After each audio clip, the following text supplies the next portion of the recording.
Hello everybody, my name is Tony Juniper and I am the chairman of Natural England, the British government's conservation agency in England. I've been involved with environmental subjects for a very long time now, and I have to say that rarely has it been the case, or indeed ever has it been the case, that we see environmental questions so firmly on the agenda, whether that's in the boardrooms of major companies, on the priority list of government, or indeed for all of us in our homes and our daily lives, more aware of some of the challenges that now lie before us. And those challenges are absolutely huge. The way we're changing the fundamental chemistry of our planet's atmosphere, and how that in turn is changing the climate system, which then determines in turn so many other aspects of our lives, whether it's our food and water security or some of the traumatic events that increasingly are afflicting people globally as we suffer from the effects of extreme weather. And then alongside the climate change challenge is the twin crisis of biodiversity and ecosystem decline. The damage that we're doing to the natural world is now manifest in a whole series of connected problems. The mass extinction of animals and plants that's going on, the loss of soils, deforestation, all of these things that once we saw as environmental questions are actually also, like climate change, having more and more impacts in the human world. Seen in, for instance, the threats to food security arising from the loss of pollinating insects, through to the stresses and strains that some countries now are experiencing in relation to water as a result of the damage that's being done to natural systems that used to once replenish aquifers and water that we were extracting from rivers, and in turn of course also linked to the climate change challenge. And when you look at it like that, it's very easy to quickly feel very disempowered. These things are so huge, they are so global in nature, that all of us thinking about what we can do, we sometimes feel, well, there's probably not much. But of course this is completely wrong, because although those challenges of climate change and damage to the natural world are the result of our collective impact as a human society, of course, equally, the solutions are in our gift through collective action that we can all take together. And that collective action, whenever you think about it just for a second, you realise that it starts with individuals, because what the collective impact always is the decision of a lot of different people to go on a similar journey together to find solutions to these really big questions that are before us.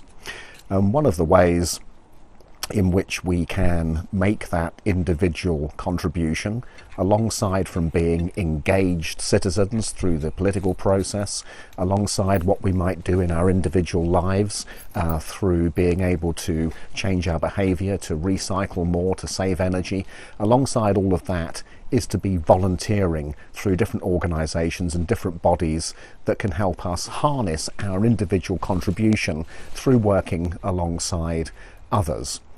And I've seen this repeatedly through my career, and indeed in the early part of my work, going back nearly 40 years now, volunteering was very much a part of what I did to learn more about how environmental challenges could be tackled, to get some experience, to be able then to hopefully find some work to do in the future. And there are many other motivations that people have: to meet people, to get some exercise in the outside world, to find some companionship. All of these reasons are fantastic reasons to want to be involved with volunteering. My time at Friends of the Earth, where I worked for 18 years, was very much an organisation based on volunteer effort. People choosing to join in together to work on campaigns, sometimes doing practical work, helping to establish recycling. And that kind of activity led to some really quite amazing outcomes based upon the work of volunteers. One of the proudest achievements through that period in my time was the passage of the 2008 Climate Change Act, which has led to a transformation in how this country is stepping up to that global challenge. But in the end, it only occurred because a lot of people did volunteering campaign work, going out at weekend, collecting names on petitions to send to the local MP. That in turn leading to a groundswell of demand that led to the world's first legislation on that subject. I've also spent a lot of time working with the wildlife trusts. I was the president there for some time and saw the fantastic work going on through that organisation, the way in which the wildlife trusts were able to harness individual activity, whether that was expert survey work going on with people bringing records that then could help the conservation effort, through to the management of reserves, some fundraising activity, and then the educational work that the wildlife trusts do, much of it also all based on volunteers. And indeed, even now, working for a government agency, a lot of what's going on the ground with our work involves some volunteer input, including the management of some of our wonderful national nature reserves. So volunteering really is part of that collective transformation that the world now needs to go upon. The politicians are vital. The people sitting in those boardrooms of big companies are vital. Our fellow citizens are also very much a part of what needs to be the collective solution. But in all cases, the inspiration very often comes from volunteers, people who are taking action themselves and being very sociable animals as we humans are. A lot of what we think and a lot of what we see as being the right way to carry on, we get from people around us, our friends, our family, our colleagues. So the more people see other people joining in collecting litter, making our public spaces more beautiful, restoring and looking after wildlife habitats, then that has an often unseen but really quite profound impact on how other people think about these subjects. So volunteering is powerful.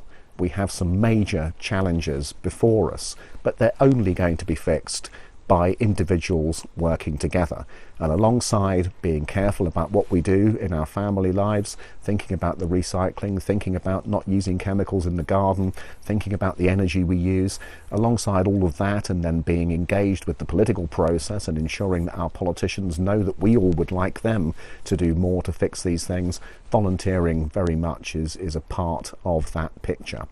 So welcome back to a period when hopefully we can get much more of this work done together, and just to think about that global connection to the personal. And I'm actually thinking about this kind of volunteer work going on at the level of Fenland or different parts of the country. I often think of the Friends of the Earth founding slogan, which was the idea of think globally, act locally. Because if you think about that for a second, in the end, it's going to be the only way we're going to fix these big problems.